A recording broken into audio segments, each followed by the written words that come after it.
What's up, guys? Welcome to Daily Dose of Reddit. This is your host, Zach, and today's subreddit is r/PettyRevenge. This story's called Steal My Wallet? Enjoy getting caught literally red-handed and losing your job. I work at a supermarket, and for a while, a few years back, stuff would get stolen out of people's bags in the break room. It was mostly cash, phone chargers, headphones, little things like that. We did have little lockers in the break room, but they're maybe 30 centimeters by 30 centimeters, or 1 foot by 1 foot, and too small to hold anything larger than a medium-sized purse, so if someone had a larger bag or even a large puffy jacket, it wouldn't fit. I usually carry a messenger bag big enough to fit a notebook and sketchbook in. I like to draw or write while on break, which was too big to stick in one of the lockers without having it get stuck, and I usually stashed it under a coat rack. I hardly ever keep money or anything more valuable than a mechanical pencil in my bag while at work. I keep any money or my debit card on me at all times, except for one particular day. Before work one particular Sunday, I had to go buy a new television since mine had suddenly stopped working the night before. I must have forgotten to take my wallet out of my bag before heading to work because the following day, I discovered it was missing. However, whoever took it only took the wallet because my debit card, college ID, and my MBTA, or Boston Subway System fare card, had been thrown in my bag. The wallet in question was a small Coach brand wallet, so I can see why they took it, but I only spent about $14 on it since I got it at a Coach outlet store, so it wasn't like I spent a lot on it. As annoying as it was to have my television die in the middle of playing an online video game, thankfully on the Switch so I could at least finish the match I was in, because I had to buy a new television, I had spent the $150 cash that I had been keeping in my wallet up until that point. After meeting with the management and our loss prevention guy, the consensus was basically, "We're sorry that happened to you, but there's nothing we can do about it. Keep your stuff locked up from now on," which I did. I started locking my bag to the coat rack with a bike lock. The market I work at is union, so management isn't allowed to put cameras in the break room. So I talked to our loss prevention guy about it a little bit more and asked him if I would get in trouble if I were to put a prank wallet filled with glitter and powdered food coloring in my bag, and he said, "Not at all." I also went to the union steward about it, and he also said I wouldn't get in trouble, but also told me to be careful. So I put my plan into motion. I bought a fake Coach wallet that cost more than the one that had been stolen, go figure.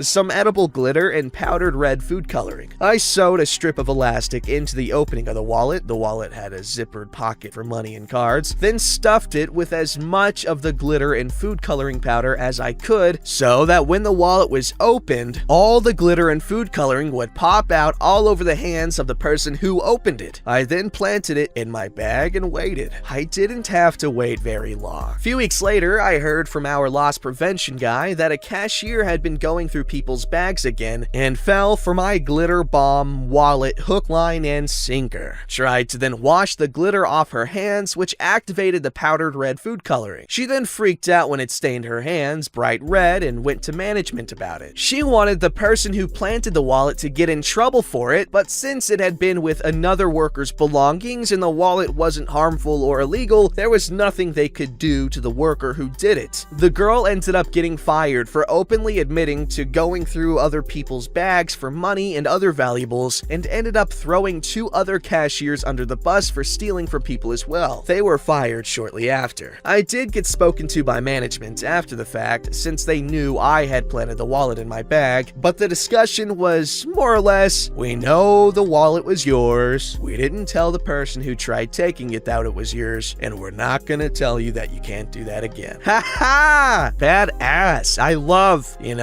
loophole justice, kinda. You get what I'm saying. Like in TV shows or something where a cop or someone in charge, moves stuff around to make out a deal with a person who's, ratting on other people. But then again, that's also a bad thing, depending on the perspective of the show.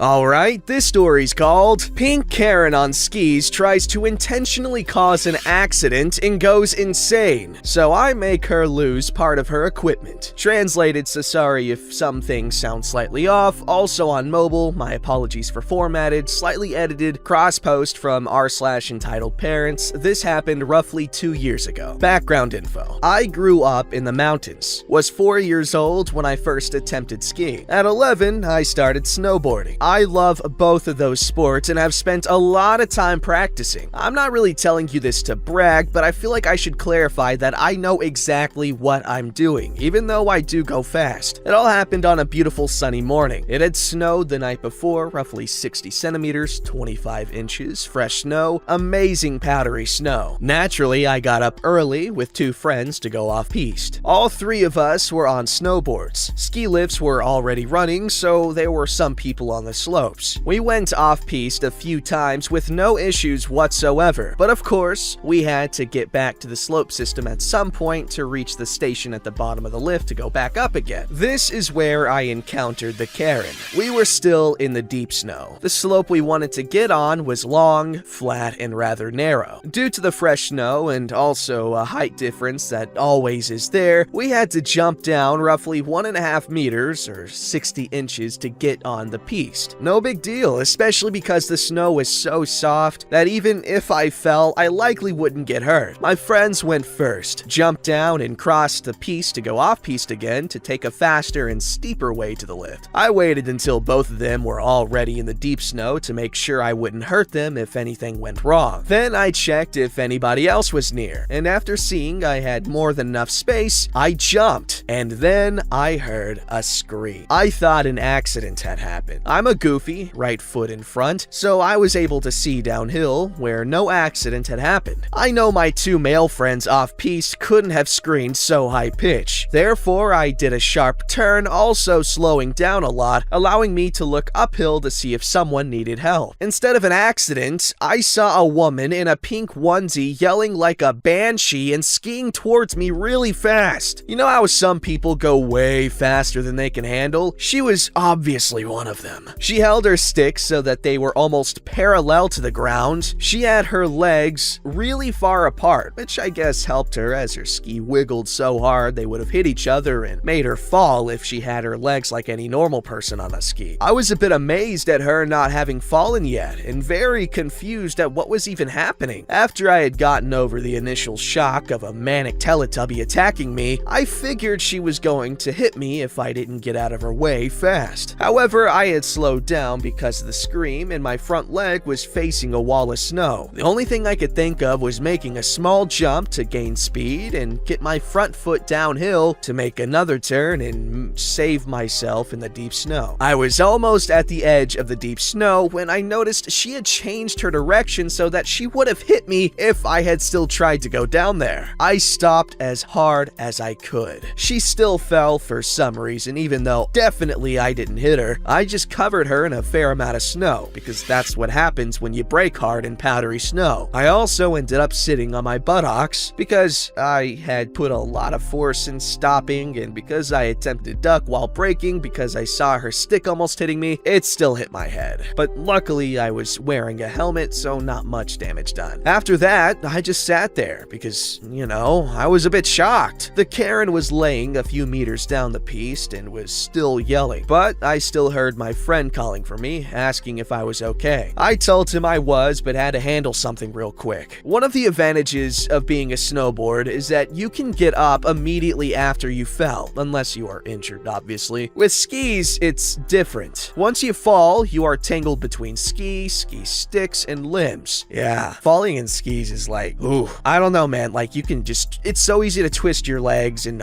ankles and impale yourself on a stick.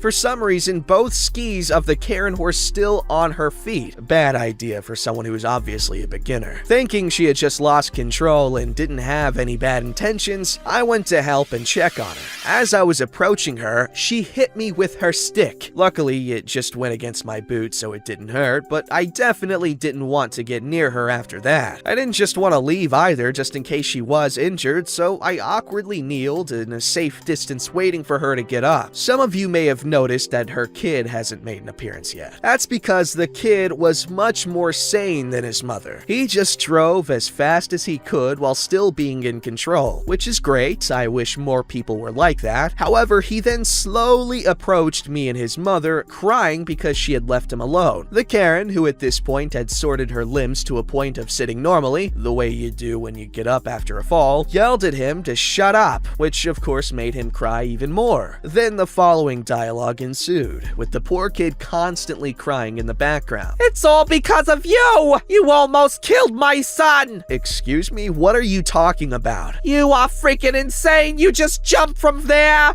and you almost jumped on my son! You were all the way up there. If I hadn't stopped because of your scream, I wouldn't even be on the piste anymore. No, it's all your fault, you freaking snowboarder! You snowboarders are awful! So ruthless, it's like you don't even have souls anymore! How'd you get those fancy snowboards? How did you sell your souls to Satan? Because that's what it seems like. You are so mean and heartless. I cannot believe people like you aren't even allowed on this freaking ski resort. I pay good money here, and little freaking poopy head over there, my son, is really scared, and it's all your fault, snowboarder. Yeah, whatever. I'll leave you alone then. No, you stay here, intellectually disabled N-word whore. Hard R, and I'm Caucasian. No, you're incredibly rude, and I don't— Shut the hell up and give me a ski pass. You don't deserve it. Give it to my son. I decide this is pointless and get up to go to my friends by going down the piste a few meters to gain speed, then going off in the deep snow. However, that didn't quite work. I was barely up as I feel something hitting my side, causing me to fall, mainly from shock, I guess. Turns out, she had thrown her stick at me. What the hell? She continues to scream about me having to give her my pass. Fortunately, I was finally at the edge of the piste, so I just crawled the last meter, turned so my board was in the deep snow, and rode off. It was pretty steep where I went down, so I knew she couldn't follow me. And the best part, I didn't feel like returning the stick she threw at me, so I just took it with me for a few meters and then left it in the middle of the mountainside. The stick was still there several days later. My man! I used to go skiing all the time when I was a little kid at Monarch. It was really fun. I've witnessed some really funny accidents. I'm sure some of you guys have heard that one story.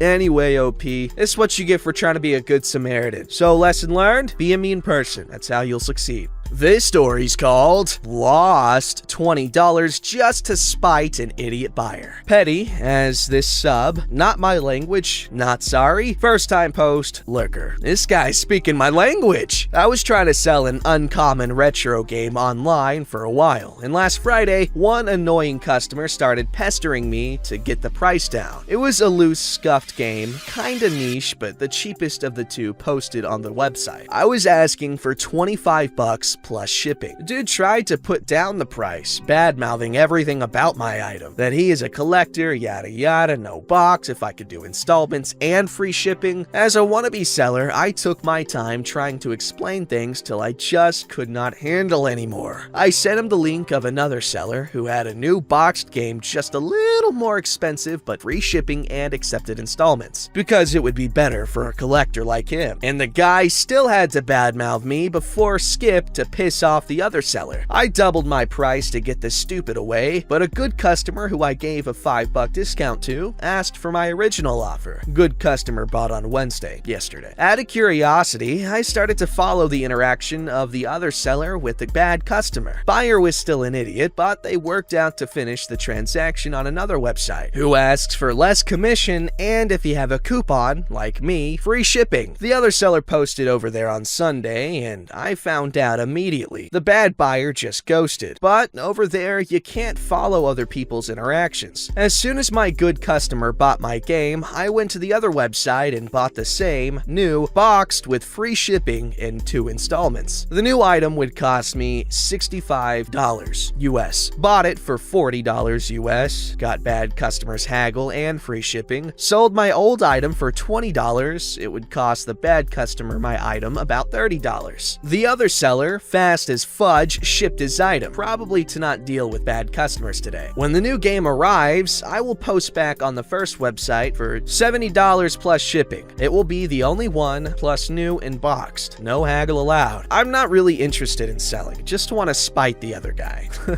Nice. I wonder what game it was. Is it a retro game? And if it is, for what system? Man, you gotta give these details, dog. I love retro games. Metal Jesus rocks if you like retro gaming. gaming. Check him out, Modern Vintage Gamer. He's more techie oriented and technology stuff, but still video games nonetheless. 2 channels you gotta check out. This story's called If a 5-Year-Old Needs to Pee, He Will. This is an old one, but I still love 5-year-old me for doing it. It was 1985. I was a quiet, shy 5-year-old boy living in the UK. It was break time at my small school. All us children were outside in the yard. I wanted to go to the toilet. I approached the on-duty teacher and asked on-duty. I approached the on-duty teacher and asked if I could use the toilets. She said no. For some reason, I like to think my evil streak had started to kick in. I climbed the perimeter wall, stood triumphantly looking down on her, pulled down my trousers, and let go. I still remember the look of shock on her face, now along with pee. I also remember my punishment being locked in a toilet cubicle for the rest of the day. Did you pee on her? I'm confused as to what. Did you pee near her or on her? Because I don't know.